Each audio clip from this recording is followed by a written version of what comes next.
Welcome to Collier County Public Schools Instructional Technology Overview.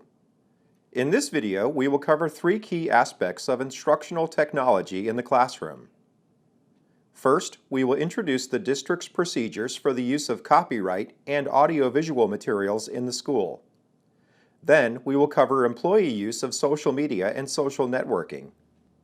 Lastly, we'll take a look at the District Instructional Technology Support website, where you will find these resources as well as many other important support pieces.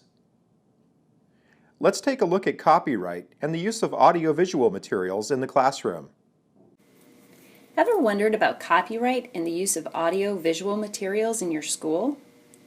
Administrative Procedure 2531, entitled Guidelines for the Use of Digital Content in the 21st Century Classroom, helps support School Board Policies 2531, Copyright, 2540, Use of Audio-Visual in the Classroom, and 2520, Instructional Materials and Resources.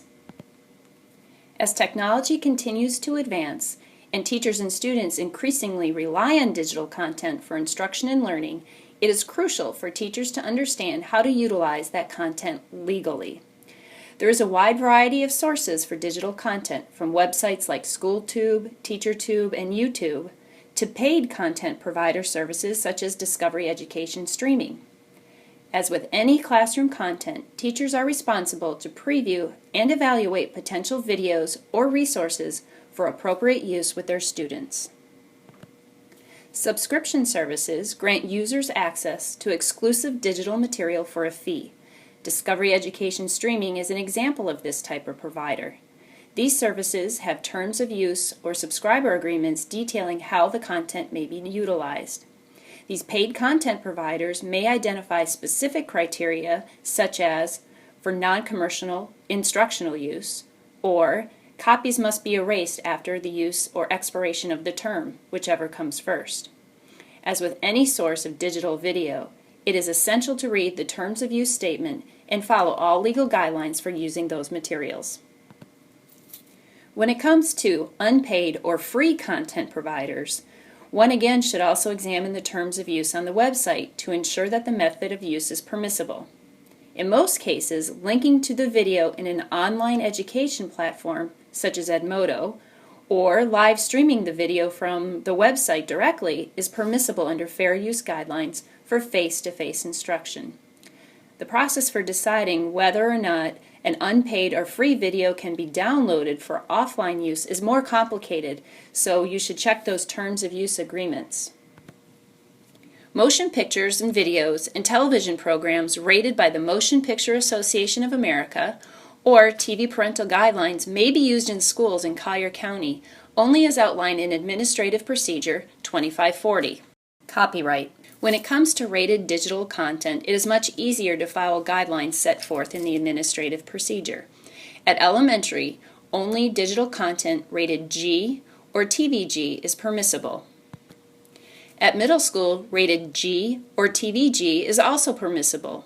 However, digital content rated PG, PG-13, or TV-PG requires some additional steps.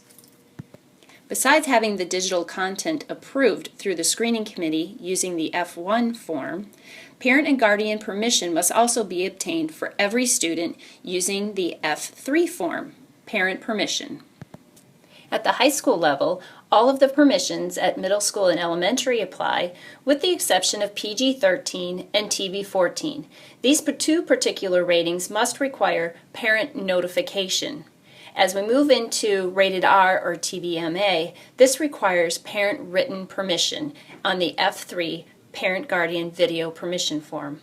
Also, don't forget, all of these videos must follow the request to show a DVD, video, digital content in the classroom with the F1 form. So to recap, Form F1, the request to show DVD, video, or questionable digital resource in the classroom, is used whenever there is a piece of content outside of the curriculum map or has some potential controversial or inappropriate material that would need an administrator's approval. Form F2 is parental notification. This happens at high school when a rated or unrated digital resource is rated at the PG-13 or TV-14 level. The F3 parent permission form happens at high school with a TVMA or a rated R rating, and at middle school with a rating of PG, PG-13, or TV PG. Unrated digital resources should follow the TV parental guidelines when making a decision whether it is an appropriate digital content for use in your classroom. Examples of unrated digital media include, but are not limited to, ebooks, audiobooks, streaming video, including YouTube, and any other form of media stored, streamed, or transmitted digitally. In determining acceptable use of digital media in the classroom, teachers must have a valid instructional use for such materials as covered by Board Policy 2520. Teachers must also use reasonable and prudent standards to arrive at a conclusion about whether digital content contains any material which may be considered potentially inappropriate or controversial by a reasonable parent.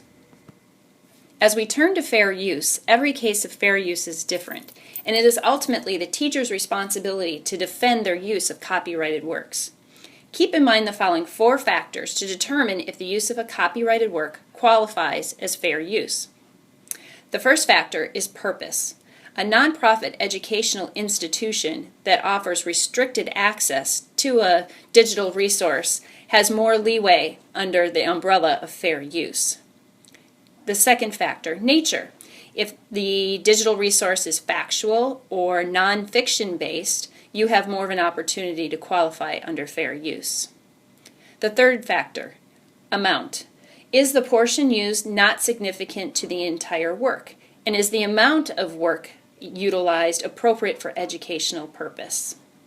And the fourth is effect. Does the user lawfully own or purchase a copy of the original work? Or is there no significant effect on the market or potential market of the copyrighted work?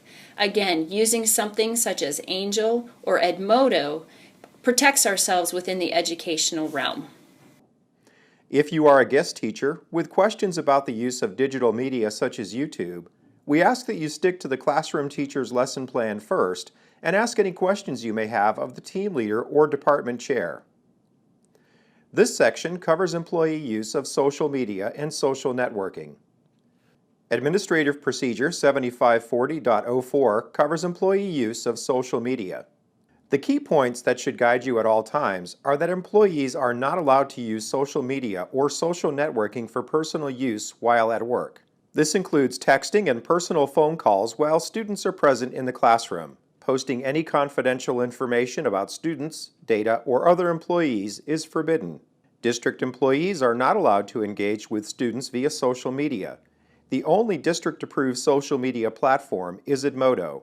Please see your building administrator for more details on how to obtain an Edmodo account. Use of Edmodo does require administrative approval. The approval form can be found on the district website. For more information regarding employee use of social media, please contact Dr. Tracy Kohler. Additional support for instructional technology in CCPS classrooms can be found on the homepage of the Department of STEM Resources, Instructional Technology, and Media Services. Logging into the support page will open resources, including video tutorials relevant to current instructional technology initiatives. For example, links can be found to iPad basics, accessibility features, and advanced uses such as flipped classrooms. Also, the red Help button opens a Google form that can be used for questions and suggestions.